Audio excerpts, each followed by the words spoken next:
बिस्मिल्लाहिर्रहमानिर्रहीम। अस्सलाम वालेकुम स्टूडेंट्स, कैसे हैं आप लोग? उम्मीद है आप लोग खैरियत से होंगे।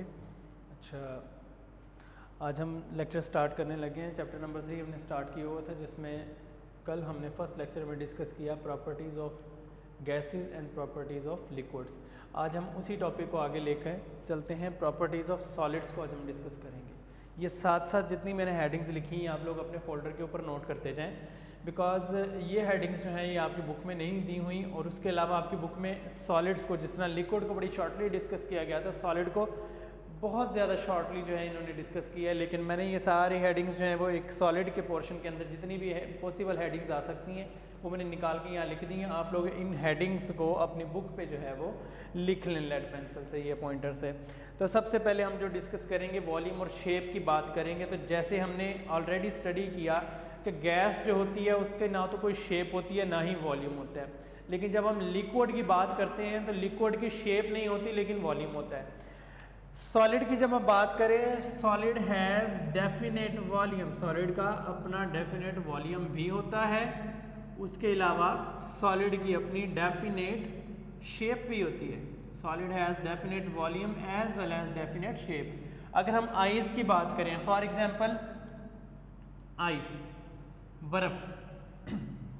बर्फ़ को आप रखें किसी भी जगह पे रखेंगे वो अपनी एक स्पेस ऑक्यूपाई करेगी। स्पेस ऑक्यूपाई करने के साथ साथ उसकी अपनी एक शेप भी होगी, वो क्यूब की शक्ल में होती है। ठीक है, तो जब भी हम इसके सॉलिड की बात करेंगे तो सॉलिड के मॉलिक्यूल्स की स्पेसिफिक शेप होती है, स्पेसिफिक उसका अपना वॉल्यूम होता है, डेफिनेट वॉल्यूम होता है। उसके बाद हम बात करते हैं कि इनके अंदर एनर्जी कौन सी होती है। पीछे हमने पढ़ा कि गैस के मॉलिक्यूल्स के अंदर ट्रांसलेशनल काइनेटिक एनर्जी होती है, यानी kinetic energy due to the movement collision, वो रैंडमली मूव करते हैं इसलिए उनकी एनर्जी को क्या कह देते हैं, ट्रांसलेटरी काइनेटिक एनर्जी। उसके बाद हमने कहा कि लिक्विड मॉलिक्यूल्स के अंदर भी यही इररेगुलर काइनेटिक एनर्जी होती है, वो भी काइनेटिक एनर्जी के जरिए से मूव करते रहते हैं लिक्विड मॉलिक्यूल्स, इसलिए लिक्विड फ्लो करते हैं। लेकिन वाइब्रेशनल एनर्जी सॉलिड्स के अंदर काइनेटिक एनर्जी नहीं होती। क्यों नहीं होती? क्योंकि सॉलिड के मॉलिक्यूल्स मूव नहीं करते। कभी आपने देखा है कि बर्फ चलते हुए जा रही है? नहीं। आप जहां पे उसे रखेंगे आइस का क्यूब वहीं पड़ा रहेगा। कोई भी सॉलिड है, ये बोर्ड मार्कर है मेरे पास, इसको मैं अपने हाथ पे रखता हूं तो ये यहीं पड़ी रहेगी, ये यहां से मूव नहीं करती। ठीक है, क्यों मूव नहीं करती? इसकी रीजन ये है कि सॉलिड के पार्टिकल्स जब आपस में बॉन्ड बनाते हैं, मैं यहाँ पे एक क्यूब बना देता हूं आपको, ये आप लोगों ने बचपन में बनाया भी होगा। ये क्यूब है, let's suppose it's a cube of NaCl, ये NaCl का एक क्यूब है। अब मैं आपको बताता हूँ ये किस तरह से सॉलिड के अंदर अरेंज होते हैं। नमक की बात कर रहा हूँ मैं। यहाँ पे आपके पास जो है वो Na होगा, तो यहाँ पे Cl, इसी तरह से Na और यहाँ Cl, Na and Cl and similarly Na and Cl, और यहाँ पे हम जो है वो Cl को बना देते हैं ब्लू से। ये हमारे पास जो है वो Cl है, ये Cl की हमने यहाँ पे डायग्राम बना दिया। अब जो डिस्टेंस इनके दरमियान में है, जहां पे Cl अटैच है और जहां पे Na अटैच है, ये आपस में इस स्पेसिफिक डिस्टेंस पे ही रहेंगे। यहां से ये मूव ऑन नहीं कर सकते। ना तो क्लोरीन इस साइड से इस पे आ सकता है, ना सोडियम यहां से अपनी पोजीशन चेंज कर सकता है। ठीक है, यानी इनकी पोजीशन क्या होती है, फिक्स होती है। सॉलिड के मॉलिक्यूल्स मूव नहीं करते एक जगह से दूसरी जगह पे, वो जहां पे अटैच हो जाते हैं वो वहीं अटैच रहते हैं। That's the point. इनके अंदर कौन सी एनर्जी होती है? इनके अंदर काइनेटिक एनर्जी नहीं होती। फिर कौन सी एनर्जी होती है? इनके अंदर होती है जी वाइब्रेशनल एनर्जी। वाइब्रेशनल एनर्जी वो कौन सी होती है जी? हमारे पास मोबाइल्स हैं, हम क्या करते हैं, उन्हें साइलेंट पे लगा देते हैं। ले जी मेरे पास जो है ये मेरा फ़ोन है, मैं इसे जब साइलेंट पे लगाऊंगा तो साइलेंट पे लगाने के बाद ये पड़ा रहेगा यहीं पे, लेकिन जैसे ही कोई मिस कॉल आएगी ये अपनी जगह पे यहाँ पे रोटेट करना शुरू कर देगा। यानी पड़ा वहीं रहेगा लेकिन यहाँ पे वाइब्रेशन पे लग जाएगा। वाइब्रेशन का मतलब क्या होता है? टू एंड फ्रो मोशन होती है। इस तरह से ये इस तरह से मूव करना शुरू कर देगा, है वहीं पे लेकिन वाइब्रेशन कर रहा है। तो सॉलिड के पार्टिकल चूंकि एक जगह पे फिक्स होते हैं, लेकिन फिक्स होने के बावजूद वो क्या करते रहते हैं, वाइब्रेशन करते रहते हैं। इसलिए इनके अंदर एनर्जी कौन सी होती है? Vibrational energy. Solid molecules possess vibrational energy. तो यहाँ पे हम लिखेंगे solid molecule possess vibrational motion और वाइब्रेशनल एनर्जी। उसके बाद है जी नॉन कंप्रेसिबल। सॉलिड के मॉलिक्यूल्स को कंप्रेस नहीं किया जा सकता।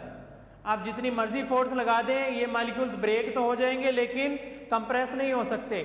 जहां पे इनका एंगल है ये वहीं रहेगा। ये जो इनके दरमियान डिस्टेंस है यहां से लेके यहां तक जो डिस्टेंस है ये इतना ही रहेगा। आप इसको फोर्स लगा के, प्रेशर लगा के इसको कंप्रेस नहीं कर सकते। अगर हम इसके ऊपर प्रेशर लगाएंगे तो क्या होगा, बॉन्ड्स ब्रेक हो जाएंगे, स्ट्रक्चर ही डिस्ट्रॉय हो जाएगा। तो सॉलिड के मॉलिक्यूल्स को हम कंप्रेस नहीं कर सकते, they are non compressible particles. उसके बाद है जी नॉन डिफ्यूजेबल। जिस तरह हमने कहा कि अगर हम गैस के पार्टिकल्स लें, जैसे परफ्यूम की एग्जांपल मैंने आपको दी थी, अगर उसको मैं इस कमरे में सेपरेट कर दूं तो वो क्या करेगा, कुछ ही देर के अंदर पूरे कमरे में उसकी फ्रेगनेंस फैल जाएगी। इसी तरह अगर मैं पानी का जो है वो पानी रखूं या कोई भी लिक्विड रखूं, एक जगह पे रखूं तो वो बहता हुआ दूसरी जगह पे खुद ही चला जाएगा, हायर कंसंट्रेशन से लोअर कंसंट्रेशन की तरफ। ये हमने कल स्टडी किया था, डिफ्यूज करते हैं। लेकिन सॉलिड के मॉलिक्यूल्स डिफ्यूज नहीं करते, solid molecules are non diffusible. ठीक है, उसके बाद है जी हमारे पास इंटरमॉलिक्यूलर फोर्सेस। तो इंटरमॉलिक्यूलर फोर्सेस का टॉपिक हमने कल भी पढ़ा था कि इंटरमॉलिक्यूलर फोर्सेस सबसे स्ट्रांग होती हैं सॉलिड के अंदर। Solid has strongest intermolecular forces. Solid के अंदर जो इंटरमॉलिक्यूलर फोर्सेस होती हैं वो स्ट्रॉन्गेस्ट होती हैं। उसके बाद लिक्विड में और सबसे वीकेस्ट फोर्सेस गैस के अंदर होती हैं। सॉलिड की सबसे स्ट्रांग, गैस की सबसे वीक, और इंटरमीडिएट किसकी है, लिक्विड की है। उसके बाद है density, they are highly dense particles, highly dense, इनकी डेंसिटी बहुत ज्यादा होती है।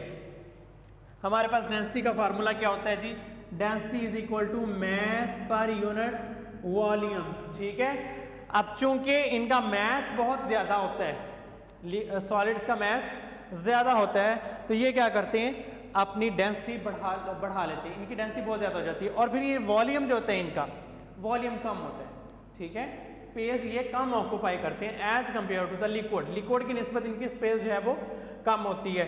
तो हम इसलिए कहते हैं कि सॉलिड जो पार्टिकल्स हैं, ये सॉलिड्स जो होते हैं, ऐसी स्टेट है जिसकी डेंसिटी सबसे ज्यादा होती है, डेंसिटी बहुत ज्यादा होती है इनकी। ठीक हो गया जी। ये दोबारा वही पॉइंट देख लें, शेप है, वॉल्यूम है, vibrational energy, non compressible, non diffusible, intermolecular forces और डेंसिटी। अच्छा, इनका एक तीनों को याद करने का एक आसान तरीका मैं आपको बताता हूँ। ये जितनी मैंने हेडिंग्स लिखवाई हैं, एक की हेडिंग याद कर लें, 3 पार्टीशंस बना लें इस तरह से, 1 2 3। ठीक है, ये आपके पास जो है वो 3 पार्टीशंस बन गई। अब जब आप लिखने बैठें गैसेस, लिक्विड्स और सॉलिड्स, तीनों को एक साथ स्टार्ट करें। पहले जब वॉल्यूम की बात करेंगे तो तीनों के अंदर वॉल्यूम की बात करेंगे, तीनों में वॉल्यूम का क्या केस है, आया डेफिनेट है या नहीं है। उसके बाद जब आप शेप की बात करेंगे तो सेकंड नंबर पे शेप में आपने दोनों की बात करनी है कि गैस की कोई शेप नहीं होती, लिक्विड की शेप होती है और सॉलिड की भी शेप होती है। फिर आप इंटरमॉलिक्यूलर फोर्सेस की बात कर लें। इसी तरह से 1 बाय 1 जितने भी आपके पास पॉइंट मैंने आपको लिखवाए, जैसे फ्यूजन है, डिफ्यूजन है, लिक्विफेक्शन है। अब गैस ही लिक्विड में कन्वर्ट हो सकती है, लिक्विड की तो लिक्विफेक्शन नहीं हो सकती ना।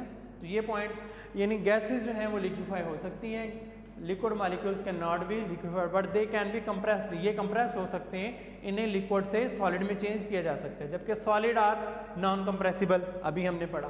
Clear, that's all about the properties of gases, liquids and solid. Is a very easy topic. सिर्फ आपको क्या करना पड़ेगा, पॉइंट्स याद करने पड़ेंगे, और ये गिने चुने पॉइंट्स हैं, ज्यादा नहीं है, को 7-8 पॉइंट आप याद कर लें। तो अगर आपको ये लॉन्ग क्वेश्चन में आ जाता है तो आप इजीली इसको राइट डाउन कर सकेंगे। वैसे ये लॉन्ग क्वेश्चन में ज्यादा नहीं पूछा जाता, ये सिर्फ आपका कंसेप्ट बिल्डअप करने के लिए टॉपिक दिया हुआ है। उसके बाद है जी हमारे पास टॉपिक यूनिट्स ऑफ प्रेशर। इसमें से शॉर्ट क्वेश्चन पूछे जाते हैं। ये टॉपिक आपका शॉर्ट क्वेश्चन के हवाले से इंपॉर्टेंट है। और दूसरी इसकी इंपॉर्टेंस क्या है कि इन यूनिट्स को हमने किसके अंदर यूज करने हैं, व्हाइल सॉल्विंग आवर न्यूमेरिकल्स। हमारे न्यूमेरिकल्स जो होंगे उसको सॉल्व आउट करने के लिए हमने क्या करना है, इन्हीं यूनिट्स को यूज करना है। अब हमें पता होना चाहिए कि जब हम प्रेशर की बात कर रहे हैं तो प्रेशर को हमने अकॉर्डिंग टू द स्टेटमेंट, जब हम स्टेटमेंट की बात करेंगे तो उसमें किस यूनिट में मेजर किया गया है। अगर हमें इनकी कन्वर्जन, इनके तमाम यूनिट्स और उनकी कन्वर्जन का पता होगा तभी हम यूनिट्स की बात कर सकेंगे, प्रेशर की बात कर सकेंगे। तो प्रेशर के डिफरेंट यूनिट्स हैं, मैंने यहाँ पे लिखे हुए हैं। सबसे पहला यूनिट है जी एटमॉस्फेयर, जिसकी हमने बात करनी है और जो हमने न्यूमेरिकल्स के अंदर यूज भी करना है। ये मेन यूनिट है एटमॉस्फेयर का, जो आप अपने न्यूमेरिकल्स में यूज करेंगे। ठीक है, एटमॉस्फेयर, इसको हम ATM से शो करते हैं, एटमॉस्फेयर। क्लियर? हमारा जो यहाँ का टेम्परेचर प्रेशर है वो क्या है, 1 एटमॉस्फेयर है जहाँ पे हम खड़े हैं। जो अर्थ क्रस्ट है उसका सी लेवल पे प्रेशर कितना होता है, 1 एटमॉस्फेयर होता है। क्लियर? इसका मतलब है जी जो हमारे इर्द गिर्द एयर है वो सी वाटर के ऊपर कितना प्रेशर लगाती है, 1 एटमॉस्फेयर प्रेशर लगाती है। उसके बाद है जी मिलीमीटर ऑफ मर्करी, mmHg से शो करते हैं, millimetre of Hg। Hg stands for hydrocarbon means mercury, mm of Hg means millimetre of mercury. उसके बाद टॉर, टी और double R torr, small T O and double R से हम show करेंगे इसको यूनिट वाइज में, टॉर। पास्कल साइंटिस्ट था जिसके नाम पे हमने ये लिखा हुआ है Pascal, capital P and small a, ये इसका यूनिट है। Newton per metre square, Newton per metre square ये हमारे पास क्या है जी, न्यूटन फोर्स का यूनिट है, और मीटर स्क्वायर हमारे पास जो है वो एरिया का यूनिट है। तो न्यूटन पर मीटर स्क्वायर क्या है, it's the SI unit of pressure. Newton per metre square is the SI unit, system international unit of pressure, ये प्रेशर का सिस्टम इंटरनेशनल यूनिट। और दूसरी बात ये याद रखें, न्यूटन पर मीटर स्क्वायर को ही पास्कल कहा जाता है। Newton per metre square is called as Pascal. ये दोनों आपस में क्या होते हैं, बराबर होते हैं। इसकी वैल्यूज लिखते हैं तो फिर वहां पे आपको समझ आएगी। उसके बाद है जी बार और मिली बार, ये तो ऐसे यूनिट है जो कहाँ इस्तेमाल किए जाते हैं, इसको हमने यहाँ पढ़ना नहीं है, लेकिन मैं आपको इजाफी ये बात बता रहा हूँ। बार और मिली बार ये मेट्रोलॉजिस्ट जो होते हैं वो इस्तेमाल करते हैं। मेट्रोलॉजिस्ट क्या होते हैं जी, मेट्रोलॉजिस्ट, मेट्रोलॉजिस्ट जो वेदर फोरकास्टिंग के अंदर काम करते हैं, यानी मौसम की पेशन गोइयाँ, हवा का प्रेशर, दबाव वगैरह जो मैयर करते हैं वो क्या कहलाते हैं, मेट्रोलॉजिस्ट। और उसमें हम यूनिट जो है वो मिली बार के अंदर जो है वो मैयर करते हैं। उसके बाद लास्ट में pound per square inch, PSI, PSI stands for pound per square inch, ये हम यूज करेंगे यूनिट्स। अब हमने देखना है कि ये यूनिट्स किस तरह एक दूसरे से रिलेटेड हैं और इनकी कन्वर्जेंस क्या है। चलें जी अब हम इनके यूनिट्स को स्टडी करते हैं। तो अभी मैंने आपको बताया था जो सबसे स्टैंडर्ड यूनिट है जिसको हम स्टैंडर्डाइज यूनिट बोलते हैं वो क्या है, एटमॉस्फेयर है, जिसे हम अपने न्यूमेरिकल्स में भी यूज करेंगे। और दूसरा यूनिट जो इंपॉर्टेंट है वो सिस्टम इंटरनेशनल है, तो हमने दोनों को ही देखना है। तो हमारे पास जो स्टैंडर्ड यूनिट है वो क्या है जी, एटमॉस्फेयर। ले हम लिखते हैं जी 1 atmosphere 1 ATM is equal to कितने मिलीमीटर ऑफ मर्करी के बराबर होता है। 1 atmosphere is equal to 760 millimetre of mercury. ठीक है, 760 मिलीमीटर ऑफ मर्करी के बराबर है। और 1 millimetre of mercury will be equal to 1 torr. 1 millimetre of mercury और 1 टॉर आपस में क्या होते हैं, बराबर होते हैं। यानी इसी यूनिट को हम टॉर में भी लिख सकते हैं, 760 टॉर। टॉर और मिलीमीटर ऑफ मर्करी बराबर होते हैं। 1 atmosphere is equal to 760 mmFHg and 760 torr. ये तो हमने किसकी बात कर ली, एटमॉस्फेयर की, mmFHg एंड टॉर की बात कर ली। अब हम बात करते हैं सिस्टम इंटरनेशनल यूनिट की। तो सिस्टम इंटरनेशनल की जब हम बात करेंगे, हमारे पास है जी 1 एटमॉस्फेयर। सिस्टम इंटरनेशनल यूनिट होता है Newton per metre square. 1 atmosphere is equal to 101325 Newton per metre square. ठीक है, अब इसकी वैल्यूज कैसी हैं, कैलकुलेशन आप उसमें नहीं जाएंगे, वेरी लेंथी टॉपिक। आपने सिर्फ रीडिंग्स और वैल्यूज याद करनी है इसकी। 1 atmosphere is equal to 101325 Newton per metre square, और 1 Newton per metre square is equal to 1 Pascal. अभी बात की थी वहां पे, तो हम इसको यूं लिख सकते हैं 1 atmosphere is equal to 101325 Newton per metre square as well as 101325 pascal. एक ही बात है, ठीक है। अब ये पास्कल भी हो गया, न्यूटन पर मीटर स्क्वायर भी हो गया। अब हम बात करते हैं पाउंड पर स्क्वायर इंच की। ये आपके बुक में बताया हुआ है। 1 atmosphere is equal to 14.7 pound per square inch. 14.7 pound per square inch, इतने के ये बराबर होते हैं। तो हमने क्या करना है, अब इन सब को अगर हम रिलेट करके लिखें तो 1 एटमॉस्फेयर कितने mmHg, कितने टॉर, कितने न्यूटन पर मीटर स्क्वायर और कितने पाउंड पर स्क्वायर इंच के बराबर होता है। तो एक ही लाइन में मैं इस सबको लिख देता हूँ। तो आप लोगों ने यहाँ से इसको अच्छी तरह से याद कर लेना है। 1 एटमॉस्फेयर इज इक्वल टू 760 जी mm of Hg, 760 torr, because these both are equal, and is equal to 101,325 Newton per meter square, that is equal to 101,325 Pascal, that is equal to 14.7 pound per square inch। तो ये है सारी convergence, ये आपने याद रखना है। अगर हमारे पास क्वेश्चन आ जाता है जी हमें मिलीमीटर ऑफ मर्करी में प्रेशर दिया हुआ है और हमने क्या करना है, एटमॉस्फेयर में लेके आना है, तो एटमॉस्फेयर को मिलीमीटर में कन्वर्ट करने के लिए आप क्या करेंगे, 760 पे डिवाइड कर देंगे। ठीक है, 760 पे। इसी तरह से अगर आपको टॉर दिया हुआ है और आपने 760 पे उसको डिवाइड करके एटमॉस्फेयर जो है वो फाइंड कर लें, क्योंकि हमारे पास स्टैंडर्ड यूनिट जो है वो क्या है, एटमॉस्फेयर है। इसी तरह से अगर आपको न्यूटन पर मीटर स्क्वायर दिया हुआ है, न्यूटन पर मीटर स्क्वायर आपको गिवन है, तो आपने एटमॉस्फेयर जब फाइंड करना है तो आप क्या करेंगे, 101,325 पे डिवाइड कर देंगे। सिमिलरली पास्कल को 101,325 पे आपने डिवाइड कर देना है।